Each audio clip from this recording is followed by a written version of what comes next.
নমস্কার বন্ধুরা, আমি শিলচর থেকে স্বপন ব্লগার। তো এখন নতুন আরেকটা আপডেট লিয়ে আইছি। তো আজকে এই 14ই এপ্রিল 2025 খ্রিস্টাব্দ।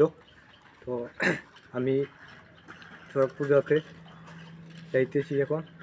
তো আমার সাথে থাকবা আর ভিডিওটা বেশি বেশি করে শেয়ার মারবা। চড়ক পূজার সম্পূর্ণ ভিডিও আমি আপনাদের সামনে তুলে ধরব। আমার সাথে থাকবা, ভিডিওটা শেয়ার মারবা। আর আমার ইউটিউব চ্যানেলে যদি এই ভিডিওটা কেউ দেখিয়া থাকো তাহলে চ্যানেলটা সাবস্ক্রাইব করিয়া আর পাশের বেল আইকন প্রেস করে রাখবা। আর যদি কেউ ফেসবুক পেজও দেখিয়া থাকেন তাহলে এই পেজটা ফলো করে রাখবা। আর তাই কিছু না বলি, বিস্তারিত ভিডিও।